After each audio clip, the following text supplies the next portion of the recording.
Salam sejahtera bagi kita semua, Shalom. Saudara-saudara, marilah kita meluangkan waktu untuk ambil bagian mengikuti gerakan membaca Alkitab di hari yang ke-334. Sebelumnya mari kita berdoa. Bapa kami yang di surga, terima kasih karena Engkau yang boleh memberikan kesempatan bagi kami semua untuk mengikuti gerakan membaca Alkitab di hari ini. Tuntunlah kami dengan kuasa Roh Kudus-Mu, anugerahkanlah hikmat, supaya kami boleh fokus membaca firman di saat ini. Kami boleh memahaminya dengan baik. Dalam nama Yesus Kristus kami berdoa. Amin. Firman di hari ini dalam kitab Galatia pasal 1 sampai pasal 3 berkata begini. Dari Paulus, seorang rasul, bukan karena manusia, juga bukan oleh seorang manusia, melainkan oleh Yesus Kristus dan Allah Bapa yang telah membangkitkan Dia dari antara orang mati. Dan dari semua saudara yang ada bersama-sama dengan aku, kepada jemaat-jemaat di Galatia.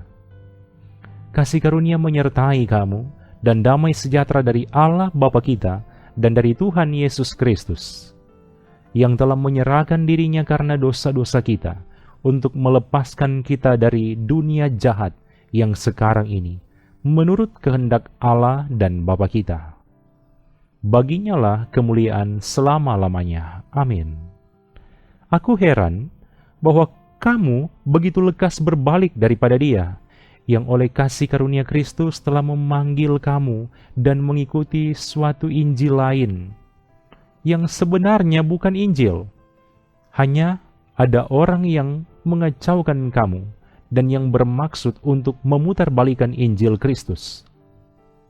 Tetapi sekalipun kami atau seorang malaikat dari sorga yang memberitakan kepada kamu suatu Injil yang berbeda dengan Injil yang telah kami beritakan kepadamu, terkutuklah dia.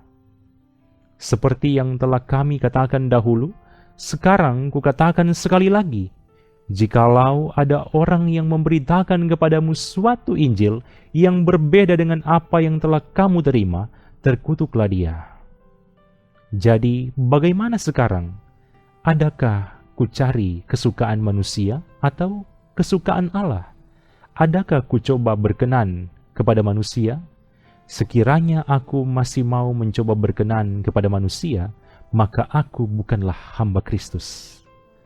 Sebab aku menegaskan kepadamu, saudara-saudaraku, bahwa Injil yang kuberitakan itu bukanlah Injil manusia.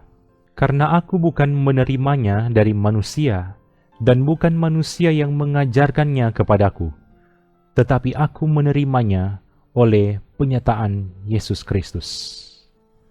Sebab kamu telah mendengar tentang hidupku dahulu dalam agama Yahudi. Tanpa batas aku menganiaya jemaat Allah dan berusaha membinasakannya. Dan di dalam agama Yahudi, aku jauh lebih maju dari banyak teman yang sebaya dengan aku di antara bangsaku, sebagai orang yang sangat rajin memelihara adat istiadat nenek moyangku. Tetapi waktu Ia yang telah memilih aku sejak kandungan ibuku dan memanggil aku oleh kasih karunia-Nya, berkenan menyatakan anaknya di dalam aku, supaya aku memberitakan Dia di antara bangsa-bangsa bukan Yahudi, maka sesaat pun aku tidak minta pertimbangan kepada manusia. Juga aku tidak pergi ke Yerusalem mendapatkan mereka yang telah menjadi rasul sebelum aku, tetapi aku berangkat ke tanah Arab, dan dari situ kembali lagi ke Damsyik. Lalu 3 tahun kemudian, aku pergi ke Yerusalem untuk mengunjungi Kefas, dan aku menumpang 15 hari di rumahnya. Tetapi aku tidak melihat seorang pun dari rasul-rasul yang lain, kecuali Yakobus, saudara Tuhan Yesus. Di hadapan Allah kutegaskan, apa yang kutuliskan kepadamu ini benar, aku tidak berdusta. Kemudian aku pergi ke daerah-daerah Syria dan Kilikia. Tetapi rupaku tetap tidak dikenal oleh jemaat-jemaat Kristus di Yudea. Mereka hanya mendengar bahwa ia yang dahulu menganiaya mereka sekarang memberitakan iman yang pernah hendak dibinasakannya. Dan mereka memuliakan Allah karena aku. Kemudian setelah lewat 14 tahun, aku pergi pula ke Yerusalem dengan Barnabas dan Titus pun kubawa juga. Aku pergi berdasarkan suatu penyataan, dan kepada mereka kubentangkan Injil yang kuberitakan di antara bangsa-bangsa bukan Yahudi, dalam percakapan tersendiri kepada mereka yang terpandang, supaya jangan dengan percuma aku berusaha atau telah berusaha. Tetapi kendati pun Titus yang bersama-sama dengan aku adalah seorang Yunani, namun ia tidak dipaksa untuk menyunatkan dirinya. Memang ada desakan dari saudara-saudara palsu yang menyusup masuk, yaitu mereka yang menyelundup ke dalam untuk menghadang kebebasan kita yang kita miliki di dalam Kristus Yesus, supaya dengan jalan itu mereka dapat memperhambakan kita. Tetapi sesaat pun kami tidak mau mundur dan tunduk kepada mereka, agar kebenaran Injil dapat tinggal tetap pada kamu. Dan mengenai mereka yang dianggap terpandang itu, bagaimana kedudukan mereka dahulu, itu tidak penting bagiku. Tidak memandang muka, bagaimanapun juga, mereka yang terpandang itu tidak memaksakan sesuatu yang lain kepadaku. Tetapi sebaliknya, setelah mereka melihat bahwa kepadaku telah dipercayakan pemberitaan Injil untuk orang-orang tak bersunat, sama seperti kepada Petrus untuk orang-orang bersunat, karena ia yang telah memberikan kekuatan kepada Petrus untuk menjadi rasul bagi orang-orang bersunat, ia juga yang telah memberikan kekuatan kepadaku untuk orang-orang yang tidak bersunat. Dan setelah melihat kasih karunia yang dianugerahkan kepadaku, maka Yakobus, Kefas, dan Yohanes yang dipandang sebagai soko guru jemaat berjabat tangan dengan aku dan dengan Barnabas sebagai tanda persekutuan, supaya kami pergi kepada orang-orang yang tidak bersunat dan mereka kepada orang-orang yang bersunat. Hanya kami harus tetap mengingat orang-orang miskin, dan memang itulah yang sungguh-sungguh kuusahakan melakukannya. Tetapi waktu Kefas datang ke Antiokhia, aku berterang-terang menentangnya, sebab ia salah. Karena sebelum beberapa orang dari kalangan Yakobus datang, ia makan sehidangan dengan saudara-saudara yang tidak bersunat. Tetapi setelah mereka datang, ia mengundurkan diri dan menjauhi mereka karena takut akan saudara-saudara yang bersunat. Dan orang-orang Yahudi yang lain pun turut berlaku munafik dengan dia, sehingga Barnabas sendiri turut terseret oleh kemunafikan mereka. Tetapi waktu kulihat bahwa kelakuan mereka itu tidak sesuai dengan kebenaran Injil, aku berkata kepada Kefas di hadapan mereka semua, "Jika engkau, seorang Yahudi, hidup secara kafir dan bukan secara Yahudi, bagaimanakah engkau dapat memaksa saudara-saudara yang tidak bersunat untuk hidup secara Yahudi? Menurut kelahiran, kami adalah orang Yahudi dan bukan orang berdosa dari bangsa-bangsa lain. Kamu tahu bahwa tidak seorang pun yang dibenarkan oleh karena melakukan hukum Taurat, tetapi hanya oleh karena iman dalam Kristus Yesus. Sebab itu kami pun telah percaya kepada Kristus Yesus, supaya kami dibenarkan oleh karena iman dalam Kristus dan bukan oleh karena melakukan hukum Taurat. Sebab tidak ada seorang pun yang dibenarkan oleh karena melakukan hukum Taurat. Tetapi jika kami sendiri, sementara kami berusaha untuk dibenarkan dalam Kristus, ternyata adalah orang-orang berdosa, apakah hal itu berarti bahwa Kristus adalah pelayan dosa? Sekali-kali tidak. Karena jikalau aku membangun kembali apa yang telah kurombak, aku menyatakan diriku sebagai pelanggar hukum Taurat. Sebab aku telah mati oleh hukum Taurat untuk hukum Taurat, supaya aku hidup untuk Allah. Aku telah disalibkan dengan Kristus. Namun aku hidup, tetapi bukan lagi aku sendiri yang hidup, melainkan Kristus yang hidup di dalam aku. Dan hidupku yang kuhidupi sekarang di dalam daging adalah hidup oleh iman dalam Anak Allah yang telah mengasihi aku dan menyerahkan dirinya untuk aku. Aku tidak menolak kasih karunia Allah, sebab sekiranya ada kebenaran oleh hukum Taurat, maka sia-sialah kematian Kristus. Hai orang-orang Galatia yang bodoh, siapakah yang telah mempesona kamu? Bukankah Yesus Kristus yang disalibkan itu telah dilukiskan dengan terang di depanmu? Hanya ini yang hendak ku ketahui daripada kamu. Adakah kamu telah menerima Roh karena melakukan hukum Taurat, atau karena percaya kepada pemberitaan Injil? Adakah kamu sebodoh itu? Kamu telah mulai dengan Roh. Maukah kamu sekarang mengakhirinya di dalam daging? Sia-siakah semua yang telah kamu alami sebanyak itu? Masakan sia-sia? Jadi bagaimana sekarang?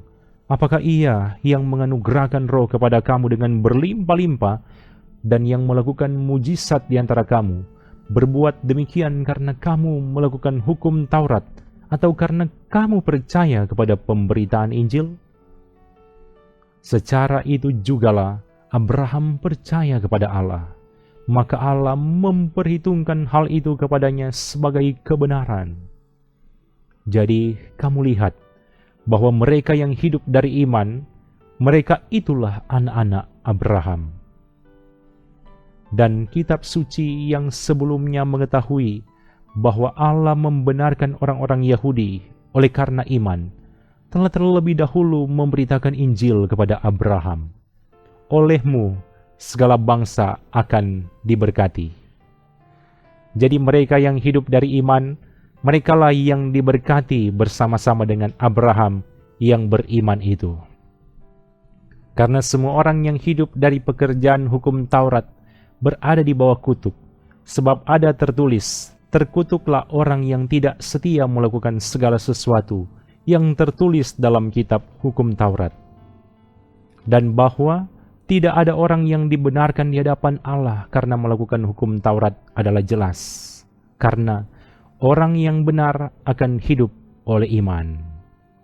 Tetapi dasar hukum Taurat bukanlah iman, melainkan siapa yang melakukannya akan hidup karenanya. Kristus telah menebus kita dari kutuk hukum Taurat dengan jalan menjadi kutuk karena kita, sebab ada tertulis, terkutuklah orang yang digantung pada kayu salib. Yesus Kristus telah membuat ini supaya di dalam Dia berkat Abraham sampai kepada bangsa-bangsa lain, sehingga oleh iman kita menerima Roh yang telah dijanjikan itu. Saudara-saudara, baiklah ku pergunakan suatu contoh dari hidup sehari-hari, suatu wasiat yang telah disahkan, sekalipun ia dari manusia, tidak dapat dibatalkan atau ditambahi oleh seorang pun. Adapun kepada Abraham diucapkan segala janji itu dan kepada keturunannya. Tidak dikatakan kepada keturunan-keturunannya, seolah-olah dimaksud banyak orang, tetapi hanya satu orang, dan kepada keturunanmu, yaitu Kristus. Maksudku ialah, janji yang sebelumnya telah disahkan Allah tidak dapat dibatalkan oleh hukum Taurat, yang baru terbit 430 tahun kemudian, sehingga janji itu hilang kekuatannya. Sebab, jikalau apa yang ditentukan Allah berasal dari hukum Taurat, ia tidak berasal dari janji, tetapi justru oleh janjilah Allah telah menganugerahkan kasih karunia-Nya kepada Abraham. Kalau demikian, apakah maksudnya hukum Taurat? Ia ditambahkan oleh karena pelanggaran-pelanggaran, sampai datang keturunan yang dimaksud oleh janji itu. Dan ia disampaikan dengan perantaraan malaikat-malaikat ke dalam tangan seorang pengantara. Seorang pengantara bukan hanya mewakili satu orang saja, sedangkan Allah adalah satu. Kalau demikian, bertentangankah hukum Taurat dengan janji-janji Allah? Sekali-kali tidak. Sebab andai kata hukum Taurat diberikan sebagai sesuatu yang dapat menghidupkan, maka memang kebenaran berasal dari hukum Taurat. Tetapi kitab suci telah mengurung segala sesuatu di bawah kekuasaan dosa, supaya oleh karena iman dalam Yesus Kristus, janji itu diberikan kepada mereka yang percaya. Sebelum iman itu datang, kita berada di bawah pengawalan hukum Taurat dan dikurung sampai iman itu telah dinyatakan. Jadi, hukum Taurat adalah penuntun bagi kita sampai Kristus datang, supaya kita dibenarkan karena iman.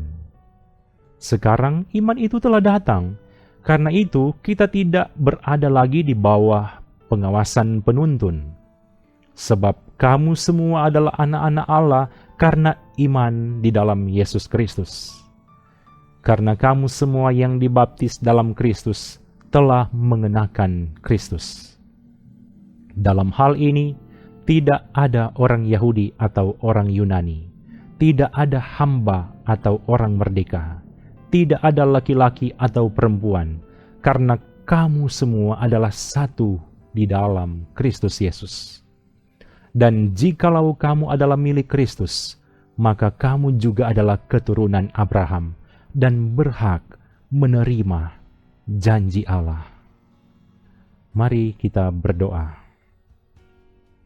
Sungguh kami bersyukur kepadamu Tuhan, karena boleh diberikan kesempatan ambil bagian dalam gerakan membaca Alkitab di hari ini. Biarlah bagian firman yang sudah kami baca di saat ini menjadi pedoman dalam kehidupan kami semua. Hamba-Mu bermohon, diberkatilah semua anggota jemaat yang selalu setia mengikuti gerakan membaca Alkitab ini. Tuhan kiranya berkati mereka dalam keluarga mereka masing-masing. Terpujilah nama-Mu Tuhan. Dalam nama Yesus Kristus kami berdoa. Amin. Terima kasih saudara-saudara sudah mengikuti gerakan membaca Alkitab di hari ini. Semoga Tuhan memberkati kehidupan kita bersama keluarga masing-masing. Shalom.